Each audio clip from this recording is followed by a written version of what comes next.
Olá, pessoal, sejam muito bem-vindos a mais um Conectando e Desmistificando, Lima.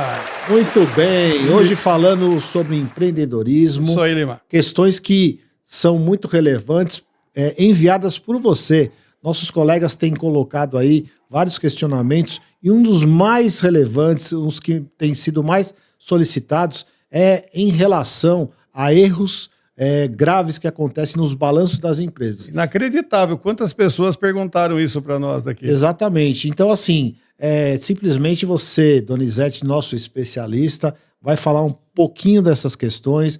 Eu acho que a gente tem que lembrar os nossos profissionais que, claro, que aplicam a nossa legislação, a legislação contábil, as normas e as leis, alguns princípios, né? Mas muitas vezes as pessoas acham que simplesmente a gente deduz as questões e coloca lá no balanço. Coloca lá um número que você quer, coloca o número que o empresário acha que é devido, e de fato nós temos que seguir diversas normas e princípios. Por exemplo, um princípio é não misturar pessoa física com pessoa jurídica, né? Esse é o princípio da entidade. Enfim, vários princípios que a gente tem que seguir e normas para que o balanço não caia em problemas técnicos e não aconteçam os erros que são os questionamentos, né? Então, Donizete, eu queria que você falasse um pouquinho, falasse dessas questões que são mais comuns e que a gente encontra quando analisa um balanço, que é facilmente detectável. Bom, normalmente, Lima, as pessoas confundem muito. A gente vem de uma época onde, vamos dizer assim, o balanço, a contabilidade de uma empresa não tinha uma função tão gerencial e legal como tem hoje. Tão importante, tão né, importante, né? O tempo evoluiu, o tempo passou, e como você falou, quem atua na área empresarial é um empresário, e quem é da área da contabilidade, tanto um quanto o outro, ele está sujeito a normas legais. Então, o que nós estamos falando aqui não é opinião, nós estamos falando aqui é uma norma legal, e isso tem que tomar cuidado, porque você tem que estudar. Não é à toa que contabilidade é com base numa ciência, né? E muitas vezes o empresário não entende isso. Ele acha que a gente coloca valores lá, faz dar lucro, dá o resultado lá que eu quero. Aí ele está cometendo um crime e todo mundo pode entrar junto. Mas as perguntas que nós tivemos, eu achei interessante.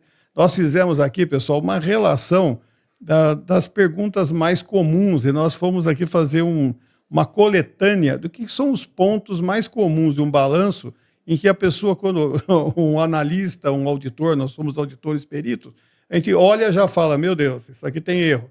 Por quê? Porque muitas pessoas cometem o mesmo erro, Lima. Uma delas, acho que é o principal vamos delas. Vamos lá, começa pela primeira, né? O caixa. Vem com caixa lá com 200 mil reais. Lá você tem o dinheirinho, 200 mil reais guardado no cofre da empresa, né?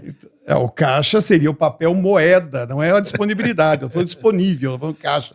É o papel moeda que está na empresa. Então, toda vez que sai um dinheiro do banco, ele precisa de ter, primeira coisa, ele tem que ter documentação e ele tem que ser gasto dentro do objeto social da empresa ou contribuir para o objetivo final da empresa, que é ganhar. Pode ser com ou sem fins lucrativos. Então, ele tira o dinheiro, mas o dinheiro não tem uma destinação comprovada, ele fala, tirei, larga no caixa, tirei, larga no caixa. E aí estoura o caixa. Vira um lixão, né? Tudo que sobra de problema vai para o caixa, né? E aí, moral da história, né? A Receita Federal, qualquer análise que a gente faz, bate o olho e fala, isso aqui pode ser enquadrado como desvio, né? Distribuição disfarçada de lucro, enquanto poderia, se for o caso, se tem lucro, distribui o lucro para o sócio e não... Por enquanto ainda é isento, né? É isento, distribui o lucro, mas não deixa fazer isso. Então, nós chamamos isso de boas práticas, né? O segundo item, que nós já falamos, né, fizemos um programa só sobre isso, é sobre o ativo imobilizado, né? Então, já temos um programa tratando sobre isso, mas que muitas vezes o ativo imobilizado é uma ficção, porque não tem controle, não tem inventário, a depreciação que está lá é incorreta, não se faz uma depreciação contábil, né, gerencial, que vai no balanço da legislação, e a depreciação fiscal para fim de imposto de renda, e ainda, para piorar, você deprecia 100% de um bem que está sendo utilizado. Existem normas e regras onde você realmente bateu o olho, tiver um bem depreciado 100%, tem erro, que ele não poderia estar lá, né? Se ele foi depreciado 100%, ele teria que ter baixado automaticamente. Sempre reforçando e lembrando, nós, profissionais da contabilidade, seguimos normas, regras e a legislação. Não é nada chute, não é nada inventado, é tudo com critério para você fazer um balanço bem feito. Outra questão que também surge aqui nos questionamentos, desses diversos questionamentos que a gente teve, é em relação a adiantamentos, né? Você precisa controlar muito bem isso, né, Donizete? Porque depois você se perde. Não, né? Porque o adiantamento, gente, é uma grande confusão, né, Lima? Porque o adiantamento, ele só existe quando tem a saída financeira ou a entrada financeira, sem que haja a contrapartida da entrega do bem ou do serviço ou recebimento do bem ou do serviço. Então, muitas vezes, você entregou o bem ou o serviço, mas a pessoa não te deu a nota. Então, de fato, é a essência e a forma, né? De fato, não tem adiantamento, porque você entregou o serviço, zerou, se ele pagou, zerou. A questão é não ter o documento. E hoje se confunde a ideia da nota com o fato de que o adiantamento ocorreu de fato. Perfeito. É uma questão assim, muitas coisas caem nos usos e costumes, isso precisa tomar um cuidado, porque uso e costume é uma coisa e a regra é outra coisa, né? E também o balanço é para traduzir a realidade, né? A realidade, os atos e fatos, né, que ocorreram. O bem já saiu, já entrou, e você está dizendo que não, né? Exatamente. Outra questão, acho que também é muito tênue, são com relação às provisões, né? Provisão de devedores devidosos, provisão de férias. Na verdade, o termo correto qual é, Donizete? Bom, então vamos começar, Lima, que assim, é algo que realmente tem que estudar. A palavra provisão é tudo aquilo que é incerto. Então vamos entender uma coisa. Provisão o que é incerto em termos ao valor de realização, né, ou de exigibilidade, e é incerto quanto à data. Então vamos dar um exemplo. Eles colocam lá provisão de férias. A data é certa e o valor é certo, então não é uma provisão. Férias a pagar, né? É férias a pagar, ou apropriação por regime de competência, apropriação de férias, mas o termo provisão está errado. Ah, mas utiliza na área trabalhista, que ali é um texto trabalhista, não é contábil. Aí quando você fala provisão de 13º, a mesma coisa. O valor é certo, a data é certa, então a provisão não está errada. Provisão de devedores duvidosos. Aí já tem dois problemas. As duplicatas a receber ficam no ativo. A provisão de devedores duvidosos, ela fica negativa, né, redutora do ativo. Só que a palavra provisão, primeiro momento, só pode ser utilizada em conta do passivo. Então, moral da história, ela não poderia estar lá no ativo. Então, ali seria lá ajuste de perdas prováveis, alguma contingência. Coisa. A contingência já é o contrário. A contingência é a única que é provisão. Porque quando você tem uma ação contra a sua empresa, vamos dar um exemplo, uma ação trabalhista. Você teve uma ação trabalhista lá no passivo, e aí vem lá uma carta de circularização do advogado que diz, você tem uma chance de perda desse processo. Aí vão lá 10 mil. 10 mil. Aí você cria uma provisão de contingência de 10 mil. Porque a provisão de contingência, está correto a palavra provisão, porque, primeiro, você não sabe quando vai ser julgado o processo, a data é incerta. Qual o valor correto? E o valor também, ninguém sabe como que vai ser a sentença. Então, esse dá certo. Então, lembre-se, a palavra provisão, ela só pode ser utilizada no passivo só para aquilo que é incerto quanto à data e quanto ao valor. Legal, uma série de dicas importantes, até para você, empresário, acompanhar melhor, cobrar melhor do seu contador. Claro que os profissionais hoje estão sendo preparados, os que mais participam de eventos e treinamentos, mas é muito importante porque, às vezes, pessoas menos preparadas da área financeira acabam cobrando essas nomenclaturas que de fato não estão corretas. Agora tem uma aqui, Lima, que me deixou... importante. Essa daqui é difícil, né? Que é a declaração, essa é uso né? e costume mesmo, mas aqui é um símbolo de desatualização. Exato, mesmo, né? Que é muito importante o profissional estar atualizado. Que é a declaração que ainda coloca nos balanços. Conta um pouquinho para nós. Eu não sei se... Eu acho que a maioria aqui é da nossa idade. Nós vemos uma época onde... Da sua idade, não me compara com você, por favor. Eu nasci quando você já tinha 18, né? Mas vamos lá. Brincadeira à parte, pessoal, mas essa declaração, o pessoal tinha o costume de colocar no final do balanço, onde o contador declarava, né, a exatidão do balanço, quanto que totalizava o ativo, quanto totalizava o passivo, fazia uma declaração no final do balanço.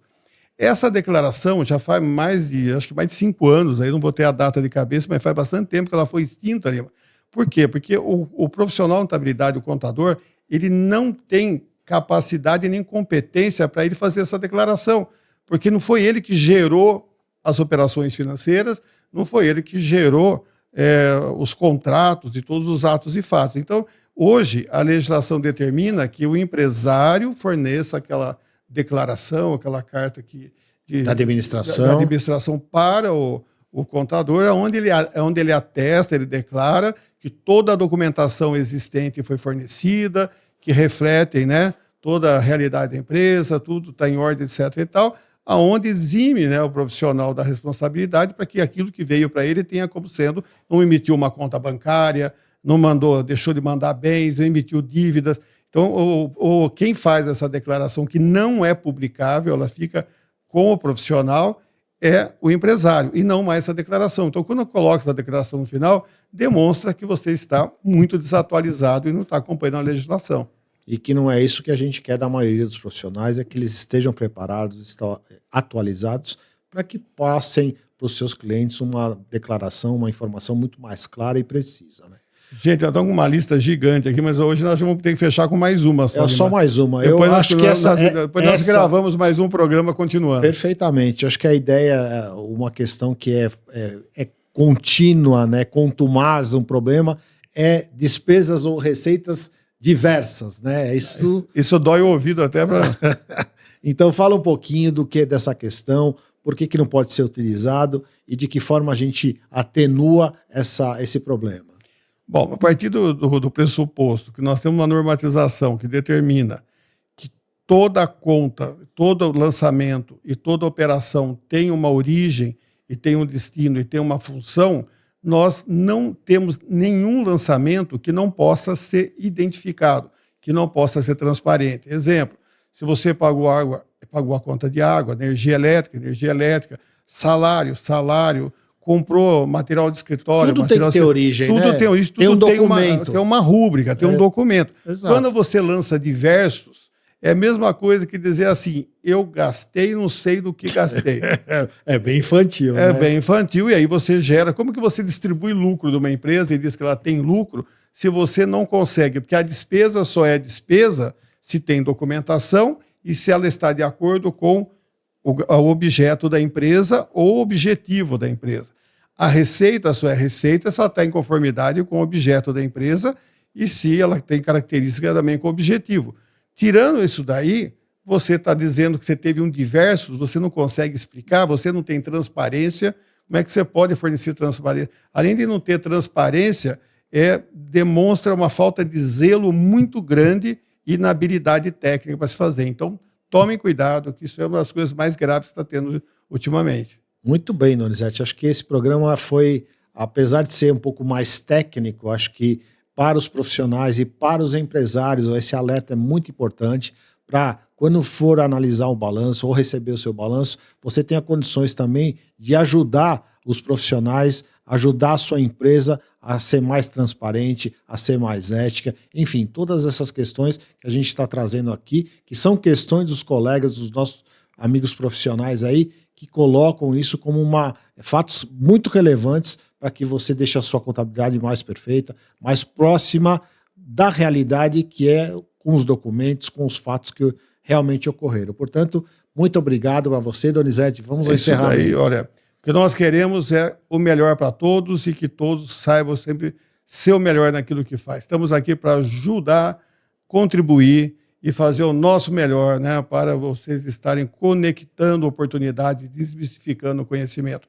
E fiquem aí com Deus. Olha, deixa aí o joinha, mande o ok, vamos lá. Inscreva-se no canal. Vai lá, Lima, você que é o expert. Muito importante, eu sou expert. É, né? expert em fazer fechamento. Enfim, acompanhe a gente, mande suas sugestões. Esse programa que nós construímos agora foi baseado em sugestões, ideias e questões, preocupações que os profissionais, os empresários colocaram para a gente. Portanto, acompanhe a gente. Acompanhe a gente, a lista que é grande vai continuar em outro programa. Abraço. Valeu, pessoal. Grande abraço. Tchau.